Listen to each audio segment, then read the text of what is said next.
കനത്ത മഴയിൽ IAS coaching സെന്ററിന് മുന്നിലെ അഴുക്കുചാൽ തകർന്നു. വെള്ളം ബേസ്മെന്റിലേക്ക് ഇരച്ചുകയറി. ഇന്നലെ വൈകിട്ട് 6:50 സംഭവം. 10 മിനിറ്റ് കൊണ്ട് ബേസ്മെന്റിലെ ലൈബ്രറിയിൽ 12 അടി ഉയരത്തിൽ വെള്ളം നിറഞ്ഞു. ഓടി മുകളിലേക്ക് രക്ഷപ്പെടാൻ കഴിയാതിരുന്ന 3 വിദ്യാർത്ഥികളാണ് മരണപ്പെട്ടത്. എറണാകുളം സ്വദേശി നവീന് പുറമെ UP സ്വദേശി ശ്രേയ യാദവ്, തെലങ്കാനയിലെ തന്യ സോണി.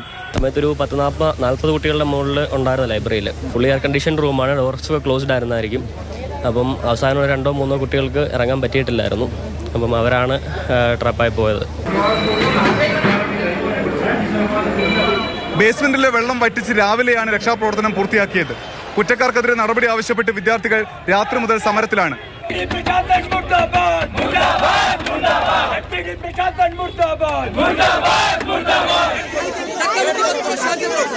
വിവരം തിരക്കാനെത്തിയ സ്വാതി മാലിവാൾ MPയെ പ്രതിഷേധക്കാർ തടഞ്ഞു.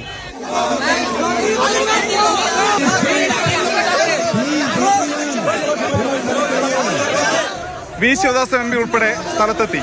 പോലീസ് പലതവണ ചർച്ച നടത്തിയെങ്കിലും വിദ്യാർത്ഥികൾ സമരം തുടരുകയാണ്.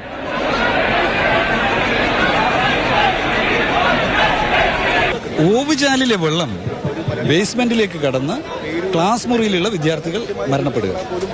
അതില് ആ ക്ലാസ് മുറിയിലുണ്ടായിരുന്ന വിദ്യാർത്ഥികളുടെ എണ്ണവും കൂടി നോക്കുന്നത് നല്ലതാണ്.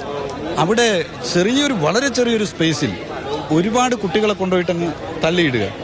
അപകടം നടന്ന Rao's coaching centre ഉടമയെയും കോർഡിനേറ്ററെയും police arrest ചെയ്തു. അനധികൃത കച്ചവടത്തിന് കൂട്ടുനിന്ന ഭരണകൂടവും സംവിധാനങ്ങളും ഇപ്പോൾ ഈ വിദ്യാർത്ഥി പ്രതിഷേധത്തിൽ പകച്ചു നിൽക്കുകയാണ്.